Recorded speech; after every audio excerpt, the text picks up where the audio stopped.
রমজান মাস আসলে রমজানের রোজাগুলো আদায় করা এটা আল্লাহর হক। সম্পদশালী হলে যাকাত দেয়া, নিসাব পরিমাণ সম্পদের মালিক হলে জীবনে একবার হজ করা, এরকম করে করে আল্লাহর হক আরো যা আছে। কিয়ামতের ময়দানে আমার আল্লাহ যদি একজন মানুষকে ডাক দিয়ে বলে, বান্দা দুনিয়ায় আমার হক আদায় করনি তো কি হয়েছে, আমি আল্লাহ আজকে তোমারে মাফ করে দিলাম।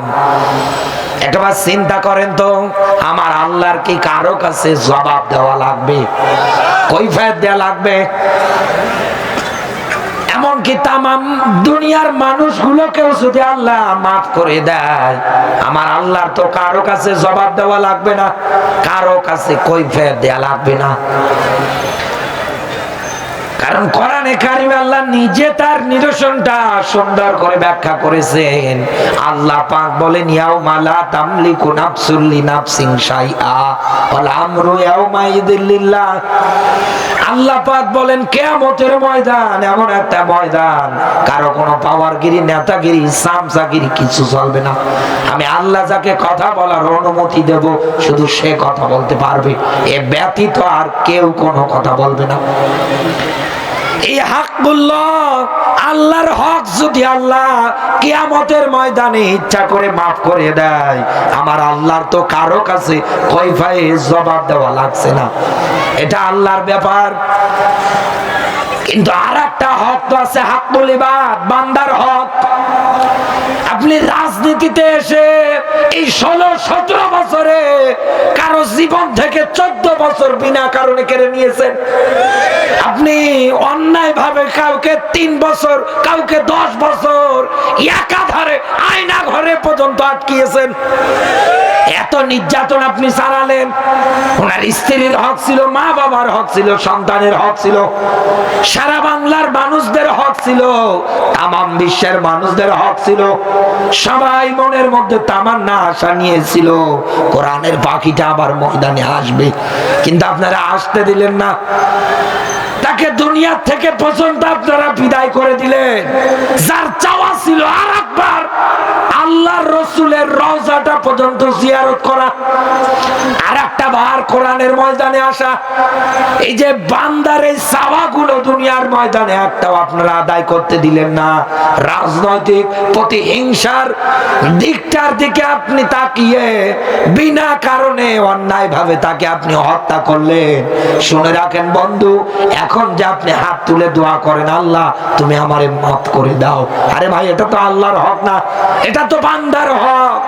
বান্দা যতদিন না মাফ করবে ততদিন আমার আল্লাহ মাফ করবে না। আপনি অপরাধ করেছেন আমার কাছে, মাফ যদি চাইতে হয় এসে চাওয়া লাগবে আমার কাছে। আপনি আমার কাছে মাফ না আছে, আল্লাহর কাছে মাফ চান, আল্লাহ কি মাফ করবে?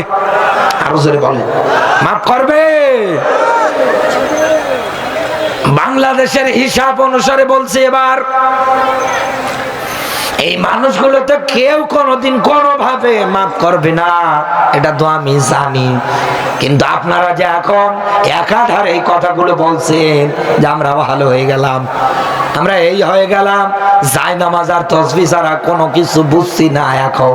আরে ভাই আপনাকে বলছি আমি, এই যে যেদিন আমির হামদা ভাই কারাগার থেকে বের হওয়ার পরে ওনার বাড়িতে আমি গিয়েছিলাম, আমার জীবনের প্রথম সাক্ষাৎ এনার সঙ্গে। এর আগে আমি ওইভাবে তাকে সরাসরি কোন জায়গায় দেখি নাই। যাওয়ার পরে ওই জায়গার মধ্যে ওনার ছোট্ট মেয়েটা, আমি তো আগেও যেতাম ওখানে, গিয়ে দেখছি হামদা ভাই বাড়িতে নেই, ওনার দাদার কবর জিয়ারত করতে গিয়েছেন। ছোট্ট মেয়েটা বাবা বলে আর চিনছে না, বলছে আমাদের বাড়ির মধ্যে একটা হুজুর এসেছে। উনি কিন্তু আলোচনার মধ্যে বলেছে, আপনি শুনতে পারেন, যে আপনাদের কারণে আমার মেয়েটা আমাকে বাবা বলে ডাকে না। কারণ এই মেয়েটার বয়স যখন মাত্র 2.5-3 মাস, ওর বাবা জেলখানায়। এখান থেকে একেবারে 3 বছর পার করে যখন বের হয়েছে, ও তো এখন হেঁটে বেড়ায়। ও মনে করে এতদিন তো আমাদের বাড়িতে অনেক হুজুর এসেছিল, আমাদের কোলে নিয়েছে, বিভিন্ন কিছু খাবার দিয়েছে, ইনিও মনে হয় এরকম একটা হুজুর আমাদের দেখতে এসেছে। আপনি এই বাংলার মাটিতে কি করেন নাই? জন্ম দেওয়া বাবাকে পর্যন্ত বাবা ডাকে না, বলে হুজুর এসেছে।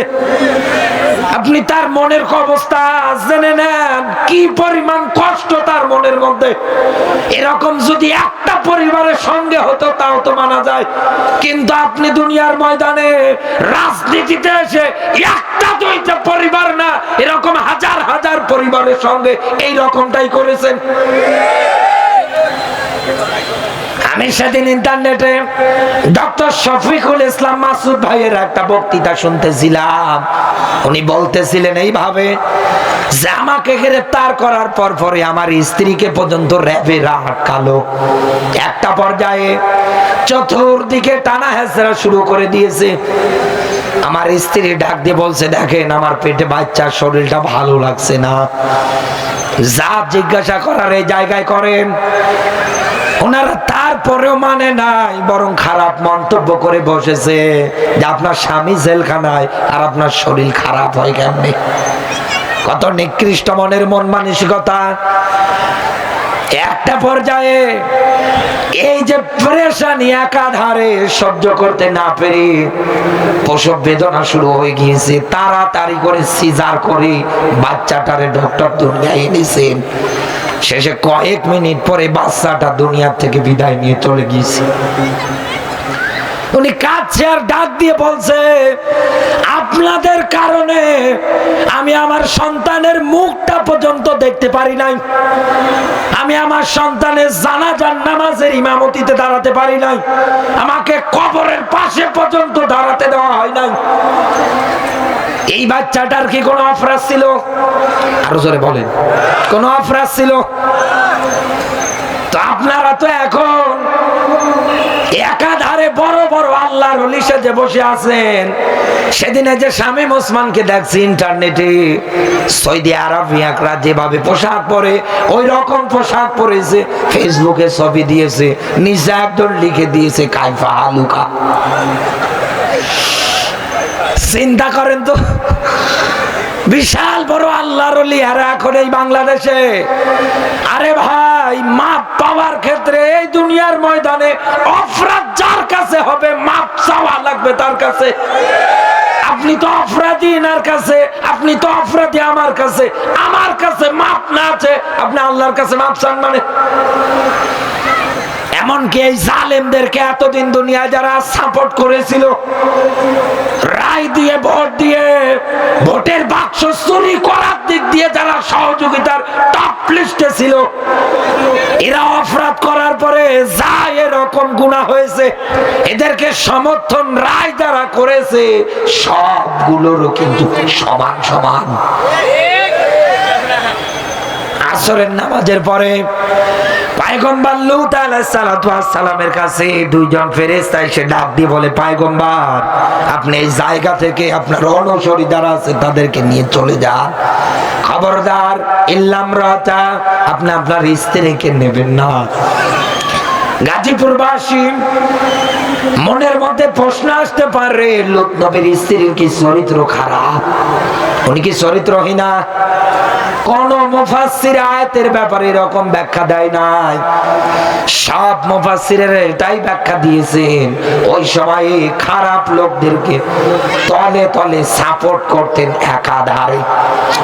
শুধু তলে তলে সাপোর্ট করার কারণে লূত নবীর স্ত্রী যদি আল্লাহর গজব থেকে রেহাই না পায়, এই বাংলাদেশে জালেমদের যারা পাশ সেটেছে, আপনি তাকিয়ে দেখেন গজব আল্লাহ এমন আকারে দিয়েছে। এতদিন রাজনীতিতে মানুষদের উপরে জুলুম করে লক্ষ লক্ষ টাকার যে বিল্ডিং বাড়ি তৈরি করেছিল, যে রাজপ্রাসাদ বানিয়েছিল, মানুষ সবগুলোই ভেঙ্গে চুরমার করে দিয়েছে, সব ভেঙ্গে চুরমার করে দিয়েছে। বাদশাহ সাজ্জাদও কিন্তু জান্নাত বানিয়েছিল, এটা বানিয়েছিল একটা রেয়াজ। সব মুফাসসিরেরা একমত, বাদশা সাজ্জাদকে আল্লাহ তার বানানো জান্নাতটা ভোগ করতে দেয় নাই একটা মাত্র কারণে। কারণ ও যখন জান্নাত বানাবে তখন চতুর্দিকে এলান করে দিয়েছিল, যার যেখানে যা কিছু আছে সবগুলো ছিনিয়ে আনো, কিনে নিয়ে আসো। ওই সময় লোকেরা দিতে চাইতো না, জোর জবরদস্তি করে কেড়ে কেড়ে নিয়ে আসতো। এই লোকগুলো তো জুলুম সহ্য করতে না পেরে মাজলুম অবস্থায় আল্লাহর কাছে হাত তুলে দোয়া করেছিলেন, আল্লাহ বাদশা সাজ্জাদকে তার বানানো জান্নাত তুমি ভোগ করতে দিও না। দোয়া কবুল করেছে কে? আরো জোরে বলেন। এই জন্যই তো আজরাইল ওকে ঘোড়ার পিঠ থেকে ধাক্কা মেরে দুনিয়ার থেকে বিদায় করেছে। সব মুফাসসির একমত, বাদশা সাজ্জাদকে আল্লাহ বানানো জান্নাত ভোগ করতে দেয় নাই এই কারণে, কারণ মানুষদের উপরে জুলুম করেছে একাধারে। এই জন্য আমার আল্লাহকে ভোগ করতে দেয় নাই। আর বাংলাদেশে মানুষদের হক গুলো নষ্ট করে একাধারে দেশের টাকাগুলো, জনগণের টাকাগুলো চুরি করে করে যারা লক্ষ লক্ষ টাকার মালিক হয়েছিল, আপনি তাকিয়ে দেখেন একটা বাড়ি ঘরও মানুষ আস্ত রাখে নাই, সব ভেঙে শেষ। বাথরুমের প্যান পর্যন্ত মানুষ খুলে নিয়ে যাচ্ছে, আপনি টের পাচ্ছেন? এই জন্য বলতেছি আমি আপনাকে একটা আরবি প্রবাদ, কামা তাদিন উতুদান, যেমন কর্ম তেমন ফল। এক কথা বল না, দুনিয়ায় যার যেমন কর্ম হবে তার তেমন ফল হবে। আপনি এরকম কর্ম করেছেন, এই জন্য এখন আপনি এরকম ফল পাচ্ছেন। এজন্য বলছি আপনাকে বন্ধু, আমি হকের বিষয়ে খুব সেনসিটিভ থাকা লাগবে। এখানে অনেক মা বাবা বসে আছে, ছেলেদের নামে সব সম্পত্তি গুলো লিখে দেয়, কিন্তু মেয়ের নামে কিছুই দিতে চায় না। মেয়েরও তো হক আছে, ছেলেকে 2 ভাগ দেন, মেয়েকে 1 ভাগ দেন, এটা ইসলামের নীতি। আপনি সব ছেলের নামে লিখে দেন, মেয়েকে তাকে কিছু দেন না। এই অবস্থায় যদি মারা যান, কিয়ামতের দিন আপনাকে জাহান্নামে যাওয়া লাগবে। এখন আপনি যদি বলেন যে আমি যেতে রাজি আছি, আমার অসুবিধা নেই, আমি আয়াতও জানি, ফাযাক্কির ইন্নামা আনতা মুযাক্কির লাস্তা আলাইহিম বিমুসাইতির। নবী আপনাকে পুলিশ দারোগা করে পাঠাই নাই যে মানুষ পিটিয়ে দুনিয়ায় হেদায়েত করা লাগবে। নবী যার ইচ্ছা হয় মানবে, যার ইচ্ছা হয় মানবে না। যারা মানবে না, আমি আল্লাহ নিজেদেরকে আগুনে জ্বালাবো। এ কথা কার? আরো জোরে বলেন কার? একটু জিকির করেন, সুবহানাল্লাহ।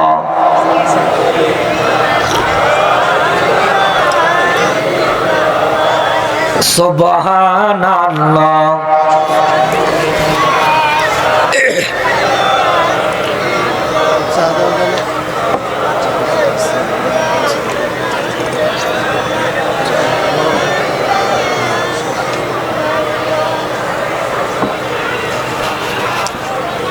সুবহানাল্লাহ, আলহামদুলিল্লাহ, সুবহানাল্লাহ, আলহামদুলিল্লাহ, লা ইলাহা ইল্লাল্লাহু মুহাম্মাদুর রাসূলুল্লাহ। গাজীপুরবাসী, আমি আপনাকে যেটা বোঝাতে চাচ্ছিলাম, এই দুনিয়ার ময়দানে অপরাধ করার পরেও দুনিয়ায় যারা আল্লাহর কাছে সাধু সাজে মাপ চায়, এই মাপ চাওয়ার ক্ষেত্রে আবার 2টা নিয়ম মেনটেন করতে হবে। এটা না করে এই দুনিয়ার ময়দানে ঢালাও ভাবে যারা আল্লাহর কাছে মাপ চায়, আমার আল্লাহ এদেরকে কোনোদিন মাফ করবে না। মানে আল্লাহর হক যদি আপনি নষ্ট করেন, আল্লাহর কাছে মাফ চান তো আল্লাহ মাফ করবে। মাফ করবে না? করবে না? এটা আল্লাহর বিষয়। কিন্তু হাকুল ইবাদ যেটা আছে, বান্দার হক, বান্দার কাছে মাফ চাওয়া লাগবে আপনাকে। বান্দা যতদিন না মাফ করে না, ততদিন আমার আল্লাহ মাফ করবে না। এটাই আয়াতের ব্যাখ্যা, এটাই সিদ্ধান্ত আল্লাহ। যেহেতু আমরা একটা পয়েন্ট আকারে কথা বলতেছিলাম, ইন্নাল্লাহা ইয়া'মুরু বিল আদলি ওয়াল ইহসান, ভারসাম্য, ইনসাফপূর্ণ বিচার ব্যবস্থা, ন্যায় শান্তিপূর্ণ একটা সমাজ গঠন। গাজীপুরের মুসলমানেরা নবীজির জীবনী পড়ে দেখেন, মার খেয়েছেন, জুলুম নির্যাতনে সহ্য করেছেন একাধারে। সেজদায় যদি যেতেন তো মরা উটের নারী ভুঁড়িগুলো নিয়ে চাপিয়ে দিতেন। এত জুলুম, এত নির্যাতন সহ্য করার পরেও রাসূল কোরআন হাতে নিয়ে বলেছিলেন, খায়রুল কুরুনি করনি, আমার যুগটাই হচ্ছে সর্বশ্রেষ্ঠ যুগ। সুবহানাল্লাহ বলতে পারেন না?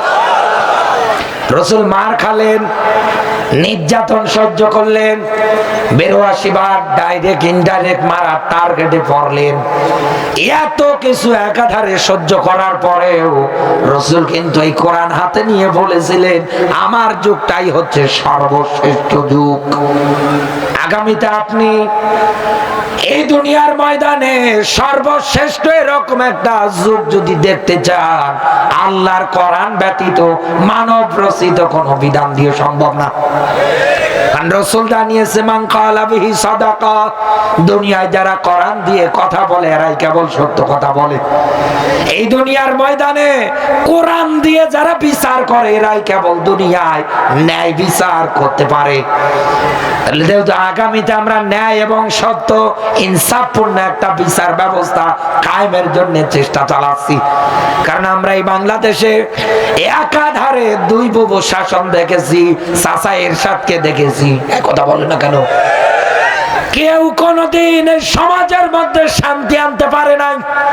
কেউ হাতে নিয়ে বলতেও পারে না যে আমি নিজে গ্যারান্টি দিচ্ছি এটা ডাকাত মুক্ত দেশ, আমি নিজে গ্যারান্টি দিচ্ছি এটা চোর মুক্ত দেশ।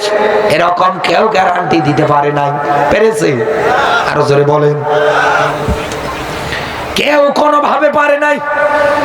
বরং যারা যেখানে একাধারে নির্বাচনে পাশ করার পরে দায়িত্ব পালন করেছিল, আপনি তাকিয়ে দেখেন সে ওই জায়গা থেকে জনগণের লক্ষ লক্ষ কোটি কোটি টাকা চুরি করেছে আর পাচার করেছে। যে যেখানে দায়িত্ব পাচ্ছে সে সেখানে লুটে পুটে খাওয়ার চিন্তা ভাবনা করছে। কিন্তু আল্লাহর কোরআন এই দুনিয়ার ময়দানে এরকম সব চিন্তাধারাগুলোকে বদলিয়ে ফেলে সুন্দরভাবে দুনিয়ায় ইনসাফপূর্ণ একটা সমাজ পুরস্কার দেওয়ার জন্য এই দুনিয়ার ময়দানে এসেছে। আর এটার পক্ষে আমাদের ভূমিকা রাখা লাগবে। যেহেতু রাসূল করেছে, না আমাদেরও করা লাগবে? নাকি দরকার নেই? আরো জোরে বলেন। এটা করতে গেলে আপনার কর্মসূচি কি এবার বলছি। আল্লাহ পাক বলেন, আলতাকুম মিনকুম উম্মাতুন ইয়াদউনা ইলাল খায়র, সূরা আলে ইমরান 3 নাম্বার সূরা 4 নাম্বার পারার 104 নাম্বার আয়াত। আল্লাহ পাক বলেন তোমাদের মধ্যে একটা দল থাকা দরকার। দল কয়টা? সবাই বলেন। বাংলাদেশে এবার মিলিয়ে দেখেন হাজার হাজার দল, 22 দল, 20 দল, 14 দল, 15 দল আছে না নেই? এত দল, মানুষ যত তার চাইতে দল বেশি। এক কথা বলেন কেন? কোরআনের আয়াত দল করতে গেলে করা লাগবে একটা, কারণ একটা দল আল্লাহর কাছে উত্তম। নবীজির হাদিস, কিয়ামতের ময়দানে আমার উম্মত যারা হবে 73টা কাতার দাঁড়াবে, 72 কাতার যাবে জাহান্নামে, আর একটা কাতার যাবে জান্নাতে। এই হাদিস, এই কোরআনের আয়াত এবার মেলাই। এই দুনিয়ার ময়দানে ওই জান্নাতি দলটা তো এইটাই। দুনিয়ায় যারা রাজনীতি সংগঠন করতে গিয়ে কর্মসূচি হাতে নিয়েছে, ইয়ামুরুনা বিল মারুফ, সৎ কাজে আদেশ, 2 নম্বরে অসৎ কাজ যেখানে, ওই জায়গার মধ্যে বাধা। আল্লাহ পাক বলেন, উলাইকা হুমুল মুফলিহুন। উলাইকা শব্দ ইসমে ইশারা। আমার যেমন হাতের আঙ্গুল আছে, আমার আল্লাহরও কুদরতের আঙ্গুল আছে। আল্লাহ দেখাচ্ছেন উলাইকা, এই দলটা আমি আল্লাহর কাছে সফল কাম। সুবহানাল্লাহ বলতে পারেন না? বাংলাদেশের এবার হিসাব মেলান। যতগুলো দল আছে তার ভিতরে অনেক দল আছে যারা সৎ কাজে রাগ দেখায়। একটা কোরআনের মাহফিলের আয়োজন করবেন, কত জায়গায় কত রকম আপনাকে কথাবার্তা শোনা লাগছে, একথা বলে না কেন? এটা তো সৎ কাজ। এই বাংলাদেশের রাজনীতির ক্ষেত্রে তাকান, কত মানুষ আছে এই কোরআনের মাহফিল গুলো পর্যন্ত বন্ধ করে দিচ্ছে। কত জায়গার মধ্যে বলেন ইসলাম বাদ দিয়ে, কোরআন বাদ দিয়ে কারো যদি ব্যক্তি চলে, কারো যদি পরিবার চলে, কারো যদি রাজনীতি হয়, কেউ যদি দল পর্যন্ত করে, আল্লাহ পাক বলেন ফালা ইউকবালা মিনহু, একটাও আমার আল্লাহ কবুল করে না। হুয়া ফিল আখিরাতি মিনাল খাসিরিন। আর এই লোকগুলো কিয়ামতের ময়দানে ক্ষতিগ্রস্তের কাতারের মধ্যে দাঁড়াবে। গাজীপুরবাসী এবার মেলান, আল্লাহর কোরআনের অন্য আয়াত বলছি দুনিয়ায় আপনি কেন সৎ কাজে আদেশ দেবেন? কারণ আল্লাহর ব্যাখ্যা কুনতুম খায়রা উম্মাতিন উখরিজাত লিন-নাস। আল্লাহ পাক বলেন আমি তোমাদেরকে মানুষের মধ্য থেকে শ্রেষ্ঠ করে বের করেছি। কেন জানো? এই দুনিয়ার ময়দানে তোমরা সৎ কাজে আদেশ দিবা আর অসৎ কাজগুলোতে বাধা দিবা। এই বাংলাদেশে আমার দৃষ্টিতে একটা মাত্র সংগঠন জীবন বাজি রেখে সৎ কাজগুলোর আঞ্জাম দেয়, সেটাই বাংলাদেশ জামাত ইসলামী। হাসতে হাসতে জীবন দেবে, এরপরেও বাতিলের কাছে মাথা নত করবে না।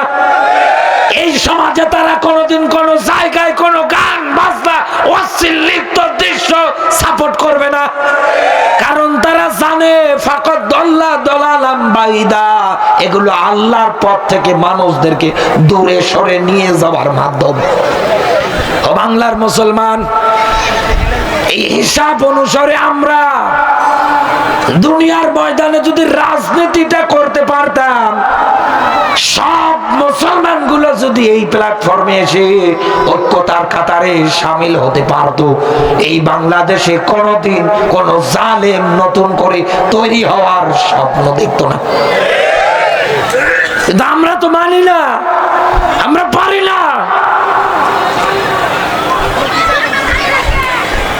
আপনি দুনিয়ার ময়দানে সৎ কাজের আদেশ আর অসৎ কাজে বাধা দিতে গিয়ে আল্লাহর কোরআনের এই ঘোষিত দল করতে গিয়ে যদি মারাও যান, আপনার জন্য পুরস্কার আছে। আর এই দলের কর্মী সমর্থক যারা হবে তাদের জন্য আমার আল্লাহ পুরস্কার রেখেছেন মরণের পরে। কারণ রাসূল জানিয়েছেন আল্লাহর পথে লড়তে গিয়ে কোন মানুষের শরীর থেকে এক ফোঁটা রক্ত যদি জমিনে পড়ে, আমার আল্লাহ সঙ্গে সঙ্গে তার জীবনের অপরাধগুলো মাফ করে দেয়। কবরে, মিজানে, হাসরে, ফুলসিরাতে কোন জায়গায় চিন্তা নেই।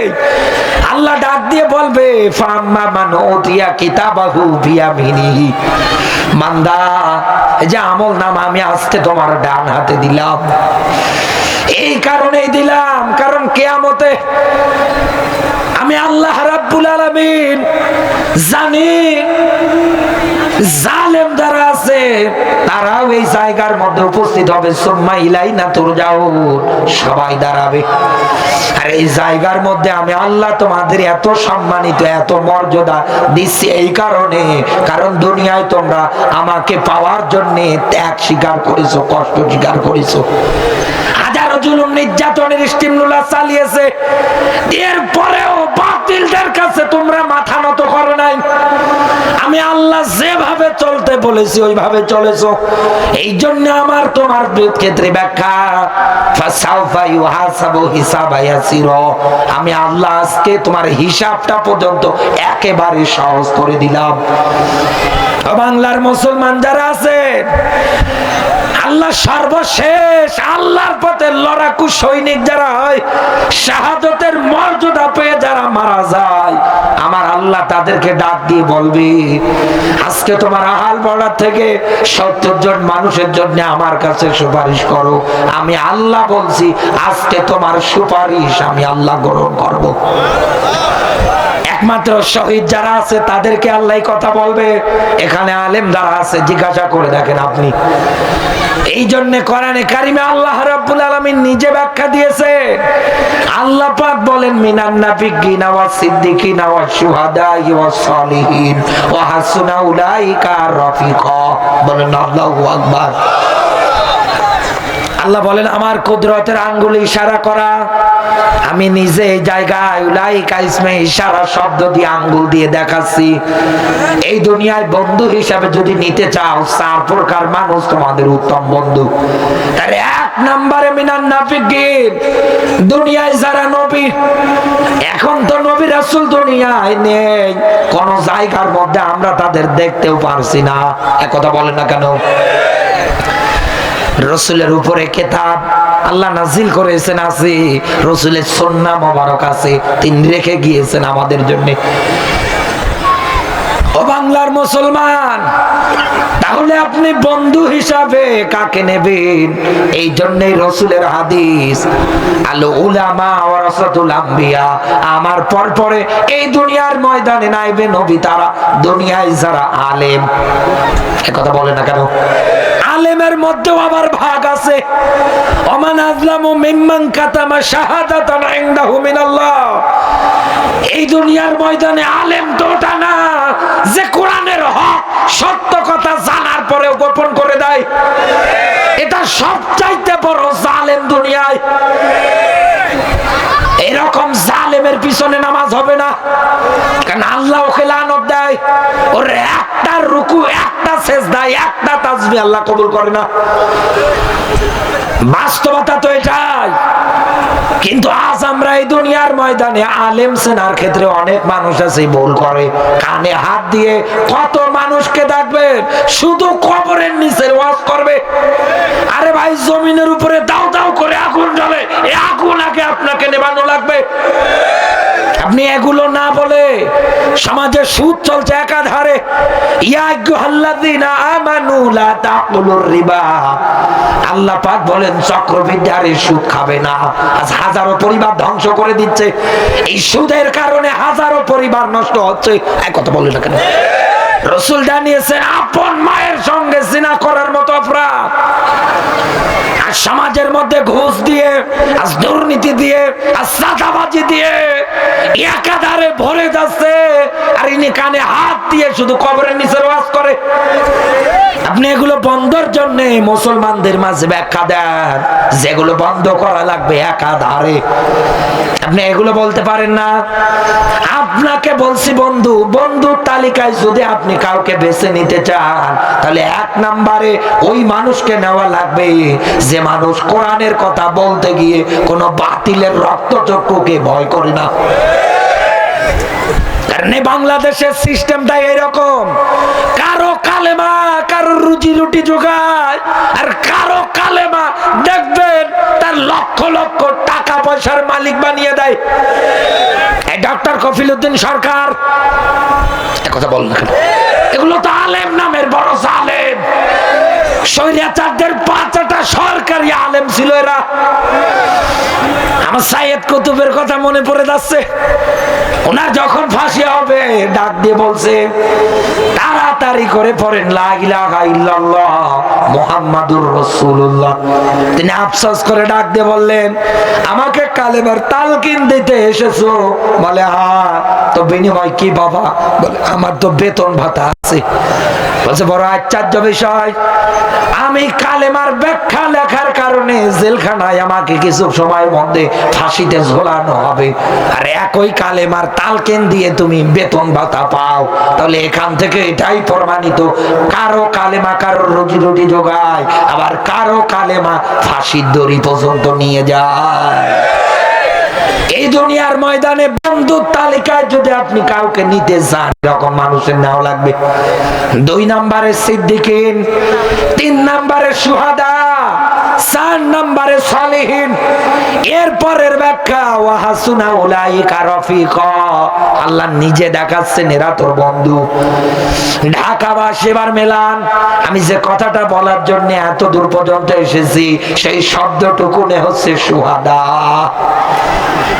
আল্লাহর পথে কেউ যদি নিহত হয়ে যায়, মারা যায়, সে তো শহীদ। শহীদ শব্দের অর্থ হচ্ছে সাক্ষ্য, সাক্ষী। বলেন তো কি? আরো জোরে বলেন।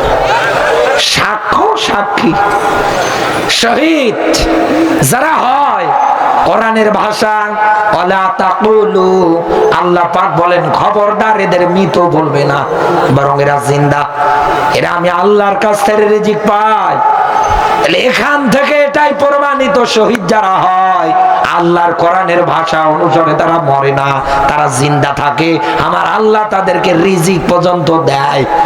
কিন্তু বাস্তবতায় দুনিয়ায় আমরা তো তাদেরকে জীবিত পাই না, তারা তো মারা যায়। এক কথা বলেন, তারা তো মারা যায়। একটা মানুষ যদি শাহাদতের মর্যাদা পায়, তাকে বিনা গোসলে দাফন করানো হয়, কবরের মধ্যে রেখে আসা হয়। দূর দূরান্ত লোকজন এসে তার কবরের মধ্যে মাটি দিয়ে দিয়ে যায়। তাহলে এই জায়গার মধ্যে আমার প্রশ্ন এখন আপনার কাছে, আল্লাহ যে বললেন বন্ধু হিসাবে 3 নম্বরে শহীদরা তোর বন্ধু হবে। এখন আল্লাহর ভাষায় সে তো জীবিত থাকে, কিন্তু বাস্তবতায় সে যদি মারা যায়, সে শাহাদত পেয়ে হোক আর যে অবস্থায় হয় হোক, তাকে আমরা কবরে রেখে আসবো। শতবার ওনার কবরের পাশে গিয়ে ডাকলে উনি আমার একটা কথারও জবাব দেবে না, উনি আমার একটা কথাও শুনবে না, উনি কবরে থাকবে। এনাকে আমি যতই ডাকি না কেন কোনো লাভ নেই। বন্ধুত্বের হাত বাড়ানোর জন্য বললে উনি আর একটা বারের জন্য আপনার কথার জবাব দিতে পারবে না। তাহলে এই জায়গায় আল্লাহ এই রকম ব্যাখ্যাটা কেন দিলেন? আল্লাহর বান্দা তো কবরে, তো বন্ধুত্ব হবে কার সঙ্গে? ভালো করে মেলাবেন। আল্লাহ রাব্বুল আলামিন আয়াতের মধ্যে এটাই ব্যাখ্যা দিয়েছেন, এই দুনিয়ার ময়দানে আমার এই বান্দা যতদিন বেঁচে থাকবে, কারণ ওর চাওয়া একটাই, আলালাহুল খুলকলাম, সৃষ্টি যার জমিনে একমাত্র আইন চলবে তার। কোন লেনিন কালমাসের আব্রাহাম লিঙ্কনের তৈরিকৃত রাজনীতি চলবে না, সংবিধানও চলবে না, কারণ কোরআনটাই হচ্ছে সংবিধান। এটা কায়েম হয়ে যাবে। একাধারে চেষ্টা চালাচ্ছে। আল্লাহর বান্দা জানে আল্লাযী খলাকাল মাউতা ওয়াল হায়াতা, আল্লাহ সবার আগে মরণ বানিয়েছি, এরপরে আল্লাহর ব্যাখ্যা হায়াতা। আল্লাহ বলেন আমি হায়াত বানিয়েছি। যেই লোকটা ইসলামী আন্দোলন করে, যেই লোকটা কোরআন প্রতিষ্ঠার জন্য ভূমিকা রাখে, এই লোকটা দুনিয়ায় জানে কখন কোন জায়গায় আমাকে জালেমেরা বিনা কারণে দুনিয়ার থেকে বিদায় করে দেবে, আমি নিজেও জানি না। আমি যদি মারা যাই, আমার একটাই তামান্না থাকবে, আমি যেন শাহাদতের পেয়ালা পান করি। আল্লাহ যেন আমাকে শাহাদতের মর্যাদা দিয়ে বরণ করে নেয়। ও গাজীপুরের মুসলমানেরা, আল্লাহ রাব্বুল আলামিন এটাই বুঝিয়েছে, বন্ধুত্ব যদি এই লোকটার সঙ্গে শহীদদের সঙ্গে করতে যাও, তাহলে এই লোকগুলো যতদিন দুনিয়ায় বেঁচে থাকবে ততদিন রায় দিয়ে, ভোট দিয়ে, সমর্থন দিয়ে তার পাশে থাকা লাগবে। এক কথা বলে না কেন? আপনাকে তাকে সাপোর্ট করা লাগবে। ডক্টর শফিকুর রহমান স্যারকে বলা লাগবে আপনি সামনের দিকে এগিয়ে যান, আমরা আপনার পিছনে আছি। এই পৃথিবীর কোন জালেম অপশক্তি আপনার শরীরে ফুলের টোকাও দিতে পারবে না। আপনি এগিয়ে যান। এই অবস্থায় চলতে চলতে শাহাদতের মর্যাদা পেয়ে যদি মারা যায়, কিয়ামতের দিন আল্লাহ ডাক দিয়ে বলবে তোরা হালবড়ার থেকে আজকে 70 জন মানুষের জন্য আমার কাছে সুপারিশ কর। ওই দিন ডাক দিয়ে বলবে মালিক, এগুলো আমার দিন কায়েমের বন্ধু, আল্লাহ এদেরকে না নিয়ে জান্নাতে যাব না। সুবহানাল্লাহ বলতে পারেন না? সেই দিন আপনাকে বাছাই ছাঁটাই করে বন্ধু হিসাবে ইনাকে আপনি সাপোর্ট করেছিলেন, মেনে নিয়েছিলেন, ইনি যদি জান্নাতে যায় তো আপনি ওনার সঙ্গে জান্নাতে যেতে পারবেন।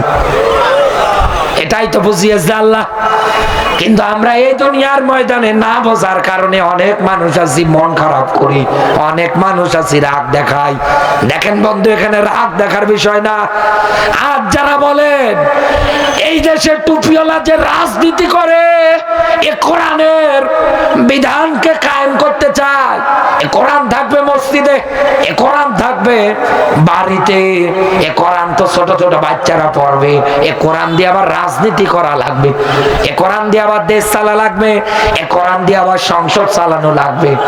সব জায়গার মধ্যে কোরআনের নিয়ম নীতি আবার বাস্তবায়ন করতে হবে নাকি? এই যে ঘোষণা যারা দেন যে টুপিওয়ালা তোমাদের রাজনীতি করার কি দরকার? রমজান মাস আসলে রোজা রাখি, সারা দিন পর তারাবির নামাজ পড়িয়ে দেবেন, একাধারে মানুষের বাড়ি গিয়ে মিলাদ পড়াবেন, আপনারা এই করবেন। এ কোরআন দিয়ে আবার দেশ চালানো লাগে আপনাদের। আপনারা তো চেয়ারের লোভে রাজনীতি করেন। কত মানুষ আছে একাধারে এই কথা বলছে যে কোরআনের সঙ্গে রাজনীতির কোনো সম্পর্ক নেই। ছাতা মরিয়ে যাচ্ছে, না জানি কবে মরিয়ে যায়, একথা বলেন। এরপরেও দেখেন ওনার মুখে ওই কথা। আল্লাহ পাক বলেন আলহাকুমুত তাকাসুর, দুনিয়ার ধন সম্পদ টাকা পয়সা প্রাচুর্য, এগুলোর পিছনে তোমরা ছোটাছুটি করবে না, দৌড়াদৌড়ি করবে না। আমাল হায়াতুদ দুনিয়া ইল্লা মাতাউল গুরুর, দুনিয়ার জীবন খেল তামাশা রং তামাশা ছাড়া আর অন্য কোনো কিছু না। গাজীপুরবাসী, এই দেশে যারা কোরআনের কথা শোনার পরে বলে, কোরআন দিয়ে দেশ চালানোর কথা শোনার পরে যারা বলে কোরআনের সঙ্গে রাজনীতির কোনো সম্পর্ক নেই, প্যান্টে পোশাক করে দেবে, এই আয়াত দুটো পড়তে পারবে না। এক কথা বলে না কেন? আর যে টুপিওয়ালাদের দহমত দেন, অপবাদ দেন, প্রতিদিন তারা সকালবেলা উঠে উঠে কোরআনে কারিমের আয়াতটা সুন্দর করে করে তিলাওয়াত করে, আর আপনি তাদেরকে বলেন টুপিওয়ালা তোমরা চেয়ারের লোভে রাজনীতি করো। আরে ভাই, আপনাকে বলছি এই দুনিয়ার ময়দানে কোরআনের রাষ্ট্র যারা গঠন করতে চায় তারা কোনোদিন চেয়ারের লোভে রাজনীতি করে না। কারণ আল্লাহর ব্যাখ্যা ওয়ামালাকুম লা তুকাতিলুনা ফি সাবিলিল্লাহ, কি হলো তোমাদের, কেন লড়াই করো না, কেন সংগ্রাম করো না? এই জায়গায় একটা পয়েন্ট আছে। আজ যারা নিজেকে ইমানদার পরিচয় দেন, মাথার মধ্যে টুপি আছে, মুখে দাড়ি রেখে এই দুনিয়ার ময়দানে ইবাদত বলতে শুধু নামাজ, রমজান মাসে রোজা, যাকাত আর হজকে মেনে নিয়ে একাধারে চলেন, উদখুলু ফিস সিলমি কাফা, এই আয়াত যারা অস্বীকার করে আছেন, একাধারে নিজেকে সব জায়গার মধ্যে ইমানদার পরিচয় দিয়ে যাচ্ছেন, ইসলামী আন্দোলন বাদ দিয়ে। আমি আপনাকে বলছি বন্ধু, এই দুনিয়ায় নিজেকে যদি ইমানদার বলে আপনি পরিচয় দেন, তাহলে আপনার দায়িত্ব কর্তব্য আল্লাহ নিজে উঠিয়ে দিয়েছে, আল্লাযীনা আমানু ইউকাতিলুনা ফি সাবিলিল্লাহ। আল্লাহ পাক বলেন দুনিয়ায় যারা ইমানদার ওরা লড়াই করে, সংগ্রাম করে কার পথে? আরো জোরে বলেন। ইমানদাররা কেন লড়াই করে? ইমানদারেরা কেন ইসলামী আন্দোলন করে? এই কারণেই দুনিয়ায় ইসলামী আন্দোলন করে। আর এটার মাধ্যমে কোরআনের রাষ্ট্র এই কারণেই গঠন করতে চায়, কারণ আল্লাহ নিজে ব্যাখ্যা দিচ্ছেন, রব্বানা আখরিজনা মিন হাযিহিল ক্বরিয়াতি যালিমি আহলুহা। রব্বানা, হে আমাদের রব, তোমার পক্ষ থেকে একজন বন্ধু, একজন সাহায্যকারী পাঠিয়ে দাও। বলছে কোন মানুষগুলো? কুরা করিয়া শব্দের শাব্দিক অর্থ গ্রাম, জনপদ, শহর। তার মানে গ্রামে, জনপদে, শহরে যে জালেম গুলো একাধারে মাজলুম মানুষদের উপরে নির্যাতনের স্টিমলুলা চালাচ্ছে, এই নির্যাতিত মাজলুম মানুষগুলো জালেমের এই জুলুম সহ্য করতে না পারে ওরা আল্লাহর কাছে ডাক দিয়ে বলে, মালিক তুমি আমাদেরকে জালেমের হাত থেকে বাঁচাও। আল্লাহ তোমার পক্ষ থেকে একজন বন্ধু, সাহায্যকারী পাঠিয়ে দাও, যিনি আসার পরে আমাদেরকে এখান থেকে বাঁচাবে। এই আয়াত স্বরে বলছি, এই দুনিয়ার ময়দানে ইসলামী আন্দোলন যারা করে, কোরআন প্রতিষ্ঠার রাজনীতি যারা একাধারে এই দুনিয়ার ময়দানে চালিয়ে যাচ্ছে, তারা দুনিয়ায় মাজলুম মানুষদের অধিকার আদায়ের জন্য রাজনীতি করে। আর আপনি বলেন চেয়ারের লোভে। শুনে রাখেন বন্ধু, এই দুনিয়ার ময়দানে